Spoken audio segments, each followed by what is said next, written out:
Bonjour et bienvenue dans Le Monde Devant Soi, le podcast d'actu international de Slate.fr. Je suis Christophe Caron et je suis en compagnie de Jean-Marie Colombani, directeur de la publication de Slate. Bonjour Jean-Marie. Bonjour Christophe. Et d'Alain Frachon, éditorialiste au Monde et spécialiste des questions internationales. Salut Alain. Salut Christophe. Que se passe-t-il exactement à la frontière russo-ukrainienne? Alors que Moscou assure avoir amorcé le retrait de ses troupes après la fin des manœuvres dans la région, Washington s'inquiète toujours d'une possible invasion de l'Ukraine dans les jours qui viennent. Et malgré la mise en scène du retour des soldats russes dans leur garnison, Kiev insiste, la présence militaire de son voisin reste massive. Tandis qu'au niveau diplomatique, le dialogue continue, sur le terrain, les heurts se multiplient entre les forces ukrainiennes et les séparatistes pro-russes, comme en témoigne par exemple cette attaque contre la ville de Stanista Luganska, qui a partiellement détruit une école. Alors, désescalade en trompe-l'œil ou vrai début de sortie de crise, comment est-ce que vous analysez la situation à l'heure où on enregistre, Jean-Marie ? Comme une mise à l'épreuve de ce que l'on appelle la dissuasion, puisqu'on est très exactement dans une période de crise aiguë où on ne peut s'en sortir qu'avec une stratégie de dissuasion.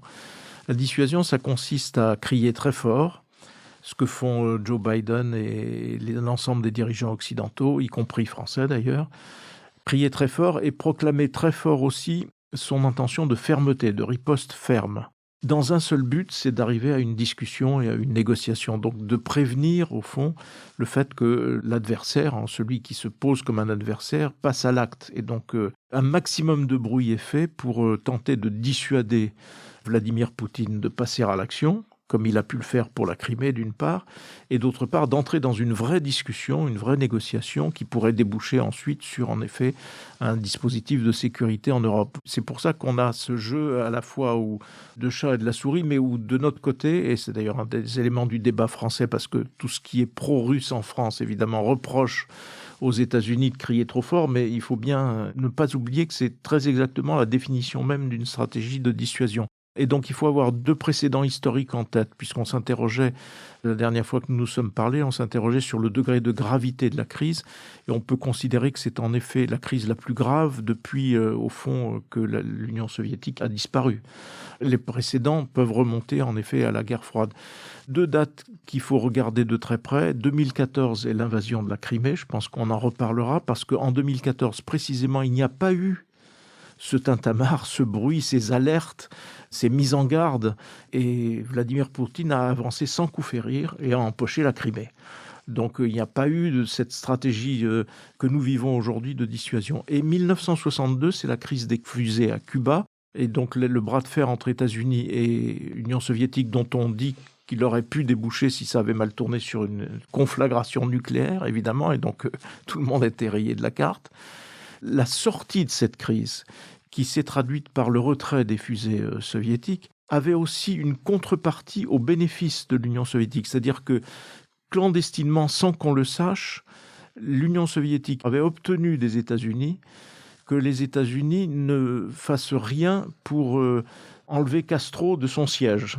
Et donc, ils s'étaient au fond engagés à garantir de ne pas intervenir sur la nature du pouvoir à Cuba. Et de la même façon, aujourd'hui, on peut se dire que ça peut être une issue d'obtenir de Vladimir Poutine, au fond, qu'il cesse de revendiquer, au fond, un changement de pouvoir à Kiev et qu'il se contente de ce qu'il a déjà empoché.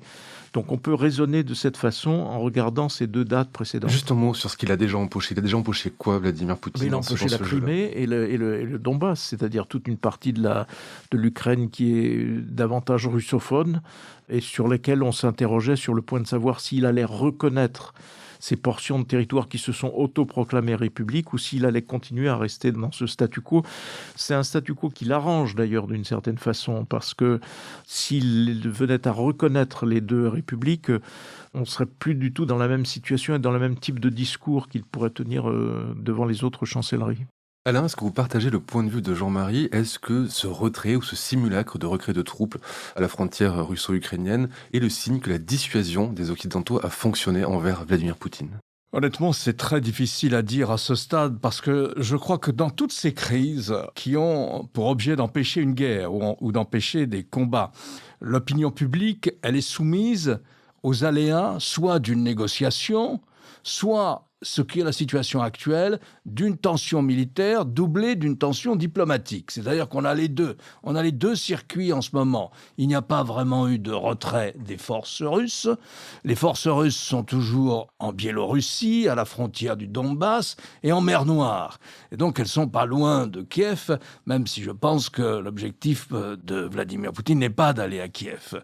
Mais il garde dans sa manche, si vous voulez, plusieurs possibilités de scénarios militaires, petits ou grands. Il a comme ça une échelle de scénarios possibles. C'est de la manière dont procèdent les militaires en général. C'est la façon de faire des militaires.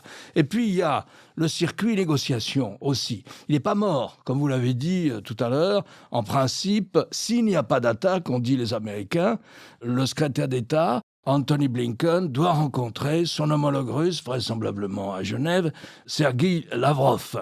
Donc, deux fers en ce moment au feu. L'opinion publique interprète toujours une crise en « c'est la fin ou c'est pas la fin ». On pourra faire une émission de ce type dans 2 mois, peut-être. Il y aura un retrait des forces russes, puis elles reviendront, et on recommencera. La pression est sur qui? La pression est essentiellement sur Kiev, dans ce cas-là. Ça déstabilise Kiev. Ça relève pas d'une pression pour une manière de changement de régime, comme on le disait. Donc ça, c'est possible. Donc il faut pas imaginer que cette crise est purement conjoncturelle. Simplement, ça leur coûte très cher aux Russes. Parce qu'il y a des millions de tonnes de carburant, de déplacer des forces comme ça, hors de leur base. Il faut installer d'autres bases, installer des hôpitaux, la marine est déployée, l'aviation aussi. Donc ça leur coûte cher. Donc à un moment, ça s'arrête pour des raisons de ce type, pour des raisons purement matérielles. Pour le moment, on est toujours dans ces deux circuits. Un circuit militaire, un circuit diplomatique. Ce week-end est important. Et il y a un petit signal ce week-end qui n'est pas bon. Ce week-end, il y a ce qu'on appelle la conférence de Munich, qui, tous les ans, réunit les Occidentaux, mais les Russes aussi, pour parler de la situation, l'architecture de sécurité en Europe. Et à cette conférence de Munich, Lavrov vient toujours, en général pour incendier les Occidentaux, mais il vient toujours. Cette fois-ci, à l'heure où nous parlons, il ne sera pas là, il ne viendra pas. Peut-être qu'il créera la surprise et qu'il viendra, mais pour le moment, il ne viendra pas. Si l'on insiste encore sur le circuit des négociations, à quel moment on est dans le circuit des négociations? Rappelez-vous, il y a d'abord, en décembre, mi-décembre, les Russes mettent 2 projets de traité sur la table, en disant aux Occidentaux, premier projet de traité, vous vous engagez par traité avec votre signature à ne pas étendre l'OTAN, c'est-à-dire à ce que ni la Géorgie ni l'Ukraine n'entrent jamais dans l'OTAN. Et deuxièmement, vous vous engagez à un désarmement relatif, mais assez substantiel, des pays qui sont entrés dans l'OTAN à la chute de l'Union soviétique. La Pologne, la Hongrie, etc. Vous vous engagez à ça. Petit b, réponse des Occidentaux, non sur le premier point. Un pays indépendant est libre de ses alliances, donc non sur le premier point. Oui sur le deuxième point, mais sans le dire. C'est-à-dire on est prêt à une grande négociation sur le désarmement conventionnel ou bien nucléaire en Europe. Entre parenthèses, comme on le rappelait la semaine dernière, c'est sur la table. Si les Russes avaient voulu en profiter, cette proposition, elle est sur la table depuis le mois de juin, au moment du sommet entre Joe Biden et Poutine. Enfin, voilà où on en est. Vous me demandiez quels étaient les points qu'avait déjà engrangé Vladimir Poutine. Il en a engrangé pas mal, mais il a déjà celui-là qui est « Ok, je veux une négociation sur le déploiement des armements en Europe. Je veux une négociation sur... On veut avoir notre mot à dire sur le type de manœuvre que vous faites. Transparence des manœuvres de part et d'autre. Je veux une négociation sur une sorte de téléphone rouge entre nous pour ce qui concerne l'Europe. S'il veut cette négociation, il peut très bien présenter à l'opinion publique, russe ou internationale, une sortie la tête haute. Il l'a sur la table, si tel est son objectif, si vous voulez. À ce moment-là, la créativité juridico-diplomatique consiste à habiller le fait qu'il n'y aura pas d'extension de l'OTAN à l'Ukraine et à la Géorgie, mais ça, avec un peu d'entraînement, même un diplomate junior vous fait ça, et en revanche, il va y avoir effectivement une nouvelle organisation des forces conventionnelles et nucléaires en Europe. On peut donner là plusieurs garanties aux Russes. Donc, voilà où on en est. Les Américains et les Occidentaux ont donc donné leur réponse et les Russes ont donné la leur. On n'en connaît pas la teneur, mais ce qu'ils en ont dit, c'est non. on n'est pas d'accord avec ce que vous nous avez proposé. On n'est pas d'accord avec votre réponse. Vous ne prenez pas en compte notre souci. Et c'est là où il faut interpréter la position russe. Qu'est-ce qu'ils veulent exactement ? Est-ce qu'ils veulent un changement de régime à Kiev ? Est-ce qu'ils veulent pourrir la situation, non pas dans l'ensemble de l'Europe, mais au moins en Ukraine, parce qu'ils considèrent que l'Ukraine doit avoir un statut de souveraineté limité, fait partie de leur étranger proche et donc fait partie de leur zone d'influence. Moi, je pense que la négociation est difficile parce que je crois que l'objectif est politique, il n'est pas stratégique. Je pense que la Russie ne se sent pas menacée ni par l'état actuel de l'OTAN. Quand vous dites politique sur le plan intérieur pour la Russie ? Je dis politique sur le sens intérieur. C'est-à-dire, je ne crois pas que l'affaire soit stratégique. L'affaire est politico-stratégique, si vous voulez. Mais je ne crois pas que les Russes se sentent menacés en ce moment, ni par le type d'armes qu'il y a, puisque d'abord il y en a très très peu, ni par les renforts que les Occidentaux ont amenés ces derniers temps, parce que ça se chiffre en quelques milliers d'hommes. Et donc on en vient à nouveau à des interrogations sur quel est véritablement leur objectif. On en saura un peu plus la semaine prochaine. On verra s'il y a cette réunion entre Blinken et Lavrov. Pour le moment, on est dans la phase dissuasion américaine, c'est-à-dire on en est au même point. Vous cherchez un prétexte. Que se serait-il passé si les Ukrainiens avaient massivement répondu aux tirs d'artillerie des sécessionnistes que vous avez évoqués ? Est-ce que c'était une provocation qui aurait amené les forces russes à s'installer au Donbass, où elles se seraient installées assez facilement au Donbass, en imaginant que peut-être à ce moment-là, l'armée ukrainienne aurait essayé de les en empêcher par des barrages d'artillerie. Ils auraient dit « nous sommes agressés par l'armée ukrainienne » et c'est comme ça que s'enclenche la guerre. Et la guerre, quand on commence les batailles, on ne sait jamais comment ça finit. Justement, je me demandais, quand on voit les heurts dont vous avez parlé entre séparatistes et ukrainiens, quand on voit l'attaque, la cyberattaque qui a touché les 2 banques ukrainiennes et les sites internet militaires ukrainiens, quand on voit l'expulsion du numéro 2 de l'ambassade américaine de Moscou, on se dit quand même qu'il y a toujours un conflit, il y a toujours une certaine petite agressivité des Russes. Oui, elle est permanente, l'agressivité, mais aussi, je pense, pour des raisons politiques. Alors, ce qui est intéressant sur la scène intérieure, mais je ne sais pas quelle est la portée qu'il faut accorder à cela, c'est l'expression d'un général à la retraite qui préside aussi une association d'anciens officiers généraux qui a expliqué plusieurs fois, mais publiquement, qu'il considérait une guerre en Ukraine comme contraire à l'intérêt de la Russie. Et donc, il a pris position très fermement contre la stratégie actuelle de Vladimir Poutine. Alors, est-ce qu'il est représentatif de ce que peut être le sentiment à l'intérieur de l'armée russe, d'une part ? Est-ce qu'il est représentatif aussi, d'une part, de l'opinion russe ? On n'en sait rien, compte tenu du fait que cette opinion, elle est muselée et que les opposants sont dans l'état où, on le sait, dans l'impossibilité de se présenter aux élections, découragés par la justice ou voire par des mesures de force, comme par exemple Navalny.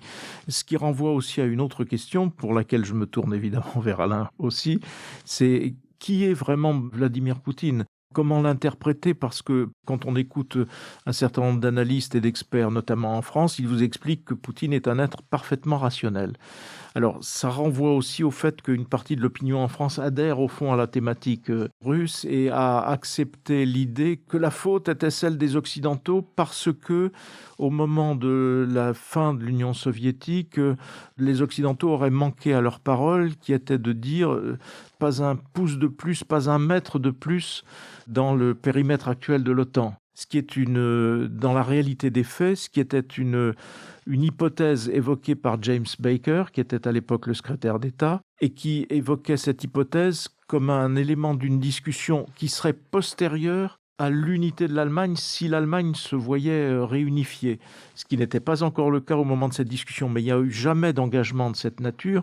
C'était une simple hypothèse comme ça de discussion et qui est encore une fois antérieure à l'unité de l'Allemagne. Donc on ne peut absolument pas savoir si cette discussion se serait valablement enclenchée. En tout cas, elle n'a pas eu lieu. Donc on ne peut pas considérer qu'il y avait une promesse de cette nature, mais les Russes en ont fait comme une sorte de casus belli en disant, vous voyez, vous avez manqué à votre parole. Et depuis cette période, l'interprétation qui est donnée en Russie, c'est de dire, vous voyez bien que nous sommes agressés par l'extension du périmètre de l'OTAN. Et donc, dans les revendications russes qu'évoquait tout à l'heure Alain, il ne faut pas oublier qu'il n'y a pas seulement de facto, il y a l'idée que les pays de l'ex-Europe de l'Est qui sont rentrés dans l'Union européenne et surtout dans l'OTAN devraient s'en retirer de l'OTAN pour complaire à la vision russe. Est-ce que ça, c'est vraiment rationnel? Non, parce que chacun sait bien que c'est quelque chose de totalement impossible, sauf à manipuler comme peut-être il espère le faire avec son ami hongrois, mais sauf à manipuler les uns et les autres, on ne voit pas comment ça pourrait déboucher. Donc, est-ce qu'il y a vraiment une rationalité chez Poutine de cette nature, avec une révision de l'histoire complète, y compris d'ailleurs une révision de l'histoire de la Deuxième Guerre mondiale, puisque je crois que dans un écrit aussi récent, Vladimir Poutine évoquait le rôle qui aurait été celui de la France et de l'Angleterre dans le déclenchement de l'offensive d'Hitler contre l'Union soviétique, ce qui est une parfaite aberration, ou bien est-ce il est aujourd'hui enfermé dans sa tour d'ivoire et il agit comme un, j'allais dire, vulgaire dictateur qui essaie de se maintenir précisément au pouvoir en agitant des menaces extérieures qui n'existent pas, en les faisant, pour souder l'opinion autour de lui. Ça, je ne sais pas. Alain, qu'est-ce qu'on sait de Poutine, de son caractère, de sa psychologie? Écoutez, on sait qu'il a un ego assez important et qu'il est susceptible. On sait qu'il est prudent. Si vous voulez faire un portrait, sortir un peu de la psychologie de bazar, en se fondant sur son comportement jusqu'alors, on peut soutenir, c'est un homme prudent. C'est un homme qui a redressé son pays, c'est un homme qui a vraiment pris son pays dans un état absolument catastrophique, avec une part de responsabilité des Occidentaux, laissant le sentiment aux Russes que nous avons profité de leur faiblesse au moment de la désintégration de l'URSS. On peut beaucoup discuter de ça, c'est pas aussi clair que ça, mais enfin, il y a une part de vérité là-dedans. Et donc, avec beaucoup de rationalité, il refait une armée, il a sans doute fait une des armées les plus performantes de l'époque, il l'a refait de façon ultra-moderne, avec une grande autonomie des unités. Les Russes ont une grande expérience de la guerre, ce sont des militaires, et ils connaissent bien l'art de la guerre, ils ont toujours eu une industrie d'armement ultra-performante, ils ont de nouvelles armes, ils nous les ont montrées, ils s'en sont servis pendant les guerres de Syrie. Et ils en sont très fiers. Il y a une sorte, chez Poutine, de militarisation du régime. La fierté militaire est un des arguments qu'il utilise pour séduire l'opinion publique russe. Et jusqu'alors, il ne s'est pas trompé, il a réussi à maintenir son intervention en Russie sans trop de dégâts. Il a refait une base maritime que les soviétiques avaient déjà. Et il a installé une base aérienne et il a installé une base d'écoute. Il l'a fait en Syrie. Il s'est montré comme un maître tacticien au moment de la guerre dans le Caucase entre l'Arménie et l'Azerbaïdjan. Les forces russes sont maintenant déployées dans le Caucase et elles ont une base en Arménie aussi. Il a été plus prudent en Libye parce qu'il n'a pas envoyé l'armée régulière, mais il a envoyé les Wagner. Et là, il a subi un échec, mais enfin, ce sont les Wagner. Des forces privées, donc des forces privées. Il a réussi son opération dans le Kazakhstan, dans une situation politique difficile, puis il y avait une bataille entre Kazakhs, mais à nouveau, il a montré qu'il était fort dans cette partie du monde, voisine de la Russie, là où il y a une concurrence d'influence entre les Russes, les Turcs et les Chinois. Il s'en est très bien sorti de cette affaire. Et donc, c'est un bon tacticien. C'est peut-être pas un stratège, mais c'est un bon tacticien. On peut dire tout ça, et c'est là le portrait d'un dirigeant russe, certes nationaliste, certes qui est impérialiste. Il veut qu'il y ait une zone d'influence avec la souveraineté limitée autour de lui. Voilà, c'est un ultranationaliste. Il a provisionné pour la situation dans laquelle il se trouve aujourd'hui. Il a provisionné pour le cas où il y aurait une opération militaire. Ça aussi, c'est un indice intéressant. Le fonds souverain russe doit avoir des provisions de l'ordre de 600 milliards de dollars, plus une réserve d'or importante. Enfin, les Russes sont un des plus gros producteurs mondiaux de blé. Ne l'oublions pas, beaucoup de monde dépend du blé russe. Et puis, un fournisseur de 40% du gaz qui est dépensé dans l'Europe de l'Ouest.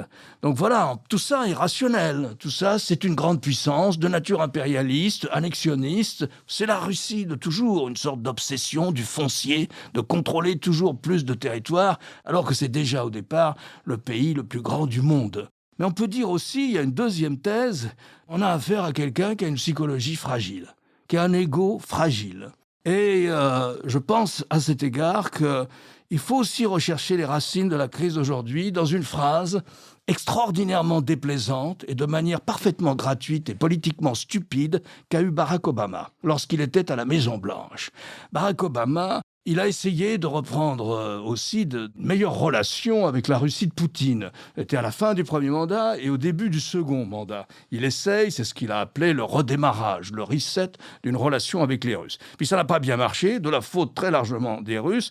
Obama a dit, bon, c'est pas grave, nous avons affaire à une puissance régionale, c'est pas une superpuissance. C'est un pays dont le PIB se situe entre celui de l'Espagne et de l'Italie, dont la démographie s'effondre et au fond qui pèse exclusivement par ses armes nucléaires. Et donc Obama a ce mot qu'on n'a pas à l'égard d'un pays étranger. C'est pas bien de la part d'un chef d'État, comme dirait François Hollande, je crois, un chef d'État ne parle pas comme ça ou ne dit pas ça. Mais lui, l'intellectuel arrogant, Obama, il peut pas s'empêcher de balancer ça. Et je pense que ça a compté dans l'affaire de la Crimée. Ça n'a pu que compter dans l'affaire de la Crimée. Et ça peut compter dans l'affaire aujourd'hui. De ce point de vue-là, on peut dire que Poutine a lavé l'affront. Parce que maintenant, il est au cœur des préoccupations stratégiques des États-Unis avec l'appui politique de la Chine. Et à Washington, on ne parle plus que de la Russie. Et c'est ce qu'il voulait.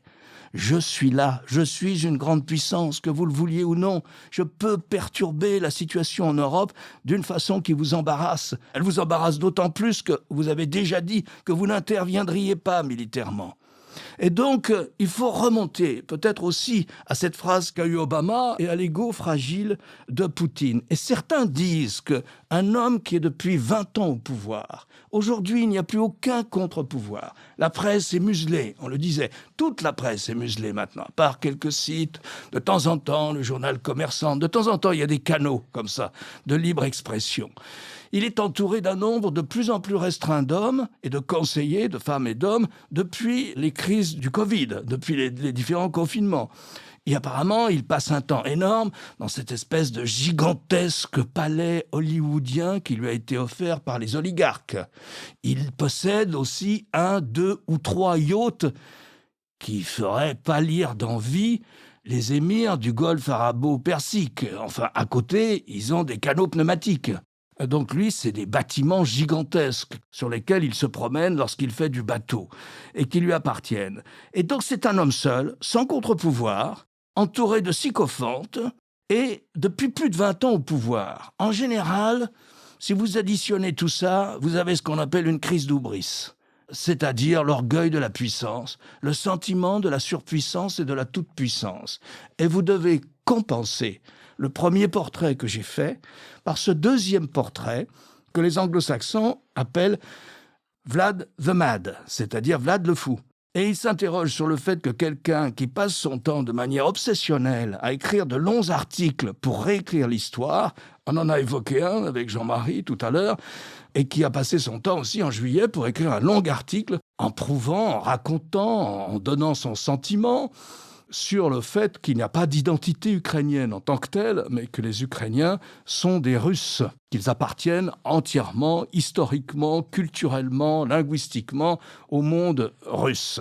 Voilà, il y a pu y avoir des accrochages, il y a pu y avoir une famine provoquée par Staline, quelques millions de morts, mais enfin, il n'y a pas de quoi renier sa fidélité à l'identité nationale russe, pense Poutine. Voilà deux portraits qui font partie de cette crise. Je ne sais pas lequel est le bon, peut-être une combinaison des deux. Merci Alain, et pour revenir justement sur cette manière de réécrire l'histoire qu'ont certains chefs d'État, que ce soit Xi Jinping ou Vladimir Poutine, je vous renvoie à l'épisode du Monde devant soi du 7 janvier dernier. Alain, je rappelle votre chronique chaque jeudi dans Le Monde et sur lemonde.fr. Jean-Marie, je rappelle votre participation chaque jeudi, vous aussi, à l'émission politique sur France 24. Merci messieurs, et à la semaine prochaine. Merci Christophe. Merci Christophe.